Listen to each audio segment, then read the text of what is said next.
മാസപ്പടി കേസിൽ അന്വേഷണവും തെളിവെടുപ്പുമായി എൻഫോഴ്സ്മെന്റ് ഡയറക്ടറേറ്റ് അടക്കമുള്ള കേന്ദ്രസേന യന്ത്രത്തോക്കേന്തിയ സുരക്ഷാ സന്നാഹങ്ങളോടെ മുൻ മുഖ്യമന്ത്രി പിണറായി വിജയന്റെ വീട്ടിൽ റെയ്ഡ് നടത്തിയെന്നുള്ള വാർത്ത കേരളത്തിലെ സാധാരണ ജനങ്ങൾക്ക് അമ്പരപ്പും ഒപ്പം കൗതുകവും ഉണർത്തുന്ന ഒന്നായി മാറിയിരിക്കുകയാണ്.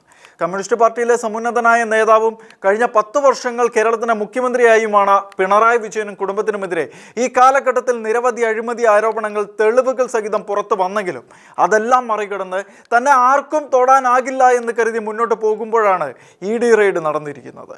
ഒട്ടേറെ നാളത്തെ കാത്തിരിപ്പുകൾക്കൊടുവിൽ ഇന്ന് പുലർച്ചെ എൻഫോഴ്സ്മെന്റ് ഡയറക്ടറേറ്റ് പിണറായിയുടെ തിരുവനന്തപുരത്തെ വാടക വീട്ടിലും കണ്ണൂർ പിണറായിയിലെ സ്വന്തം വീട്ടിലും മരുമകനും മുൻ മന്ത്രിയുമായ മുഹമ്മദ് റിയാസിന്റെ കോഴിക്കോട്ടെ വീട്ടിലുമെല്ലാം റെയ്ഡിനെത്തിയപ്പോൾ വിജയിച്ചത് കോൺഗ്രസ് നേതാവും മൂവാറ്റുപുഴ MLAയുമായ മാത്യു കുഴൽനാടൻ്റെയും BJP നേതാവായ ഷോൺ ജോർജിൻ്റെയും വിശ്രമമില്ലാത്ത പോരാട്ടങ്ങളായിരുന്നു. പിണറായി വിജയൻ കേരളത്തിന്റെ മുഖ്യമന്ത്രിയായിരുന്ന കാലത്ത് അദ്ദേഹത്തിന്റെ മകൾ വീണ വിജയൻ കരിമണൽ കർത്ത എന്ന പേരിൽ കുപ്രസിദ്ധനായ ഒരു കളങ്കിത കച്ചവടക്കാരിൽ നിന്നും യാതൊരു സേവനങ്ങളും ചെയ്യാതെ പ്രതിമാസം കോടിക്കണക്കിന് രൂപ പ്രതിഫലം പറ്റിയതുമായി ബന്ധപ്പെട്ടുള്ള ആരോപണങ്ങളാണ് കടുത്ത അഴിമതിയിലേക്ക് വെളിച്ചം വീശുന്നതായി മാറിയത്. CMRL എന്ന കമ്പനി ഉണ്ടാക്കി അനധികൃതമായി കരിമണൽ ഖനനം നടത്തി കേരളത്തിന്റെ കടൽ തീരത്തെ കൊള്ളയടിച്ചു കൊണ്ടിരുന്ന കരിമണൽ കർത്തായുടെ കയ്യിൽ നിന്നും അച്ഛൻ മുഖ്യമന്ത്രിയാണ് എന്നുള്ള സ്വാധീനം മുതലെടുത്ത് കോടികൾ കൈപ്പറ്റിക്കൊണ്ടിരുന്ന വീണ വിജയൻ ആ തട്ടിപ്പുകൾക്ക് മറയായി പിടിക്കാനായിരുന്നു എക്സാലോജിക് എന്ന കടലാസ് കമ്പനി പോലും രൂപീകരിച്ചതെന്ന് പറയപ്പെടുന്നു. ഇതേക്കുറിച്ചുള്ള വിവരങ്ങൾ ആദായ നികുതി വകുപ്പിന്റെ സെറ്റിൽമെന്റ് ബോർഡ് പുറത്തുവിട്ടതോടെയാണ് കേസിനെ കുറിച്ചുള്ള വിശദാംശങ്ങൾ പുറത്തു വന്നത്. CMRL എന്ന കമ്പനി വീണ വിജയന്റെ എക്സാലോജിക് കമ്പനിക്ക് 2017-2020 കാലഘട്ടത്തിൽ 1.72 കോടി രൂപ നൽകിയെന്നായിരുന്നു കണ്ടെത്തൽ. കരിമണൽ കർത്തായ്ക്കും കമ്പനിക്കും സോഫ്റ്റ്വെയർ സേവനങ്ങൾ നൽകിയതിനാണ് ഈ പണം നൽകിയതെന്ന പച്ചക്കള്ളം പറഞ്ഞുകൊണ്ടായതിന് നികുതി അടച്ച് തലയൂരാനുള്ള ശ്രമങ്ങളൊക്കെ വീണ വിജയനും കൂട്ടനും നടത്തിയിരുന്നെങ്കിലും വീണയുടെ കമ്പനിയുമായി അത്തരത്തിൽ യാതൊരുവിധ കരാറോ സേവനങ്ങളും ഉണ്ടായിരുന്നില്ല എന്നും മുഖ്യമന്ത്രിയുടെ മകൾ എന്ന സ്വാധീനം ഉപയോഗിച്ച് വാങ്ങിയ മാസപ്പടി എന്ന കൈക്കൂലിയായിരുന്നു അതെന്ന് ആദായ നികുതി വകുപ്പ് കണ്ടെത്തിയതോടെ ടാക്സ് അടച്ച് തലയൂരാനുള്ള പഴുത് എന്നേക്കുമായി അടഞ്ഞു പോകുകയായിരുന്നു. ആ കൃത്യമായ വിവരങ്ങളുടെ അടിസ്ഥാനത്തിൽ മൂവാറ്റുപുഴ MLA ആയിരുന്ന മാത്യു കുഴൽനാടൻ ഇതേക്കുറിച്ചുള്ള ആരോപണങ്ങൾ നിയമസഭയിൽ ഉന്നയിച്ചത് പിണറായി വാഴ്ചയുടെ പ്രതാപകാലത്തായിരുന്നു. ഇന്നത്തെ മുഖ്യമന്ത്രി VD സതീശൻ പ്രതിപക്ഷ നേതാവായിരുന്ന കാലത്ത് ശക്തമായ പ്രതിപക്ഷത്തിന്റെ ധർമ്മം മറന്നുപോയ UDF പാളയത്തിൽ നിന്ന് ആരുടെയും പിന്തുണയില്ലാതെ ഏകനായിട്ടായിരുന്നു മാത്യു കുഴൽനാടൻ പിണറായിക്കും മകൾക്കുമെതിരെ പോരാട്ടം ഘടിപ്പിച്ചത്. മകൾക്കെതിരെ പറഞ്ഞാൽ താൻ പേടിക്കില്ല എന്നും എന്തും പറയാനുള്ള സ്ഥലമായി സഭയെ കാണരുതെന്നും ഒക്കെ പറഞ്ഞുകൊണ്ട് പിണറായി കുഴൽനാടനെതിരെ അന്ന് ഉറഞ്ഞു തുള്ളിയതിന് കേരളം മുഴുവനും സാക്ഷികളായിരുന്നു.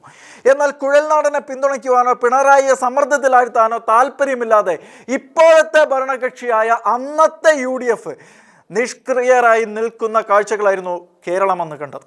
എന്നാൽ അതുകൊണ്ടൊന്നും പിന്മാറാതെ പോരാടിയ കുഴൽനാടൻ മുന്നോട്ട് പോയപ്പോൾ വിഷയത്തിൽ പരാതിക്കാരനായി BJP നേതാവായ അഡ്വക്കേറ്റ് ഷോൺ ജോർജ് കളത്തിലിറങ്ങിയതോടെ കാര്യങ്ങൾ അടിമുടി മാറിമറിയുകയായിരുന്നു. തൻ്റെ അപ്പനെ പിണറായി നിരന്തരം വേട്ടയാടിയതിൻ്റെ വേദനയും രോക്ഷവും ഉള്ളിൽ പേറി തൻ്റെ സർവാത്മ സ്വാധീനങ്ങൾ വിനിയോഗിച്ചുകൊണ്ട് ഷോൺ ജോർജ് കളത്തിലിറങ്ങി പിടിമുറുക്കിയതോടെ ഈ വിഷയത്തിൽ ഗുരുതരമായ ക്രമക്കേടുകൾ ആരോപിച്ച് കേന്ദ്ര ഏജൻസിയായ സീരിയസ് ഫ്രോഡ് ഇൻവെസ്റ്റിഗേഷൻ ഓഫീസ് എന്ന SFIO എക്സാലോജിക്കിനെതിരെ അന്വേഷണവുമായി രംഗത്തിറങ്ങുകയായിരുന്നു.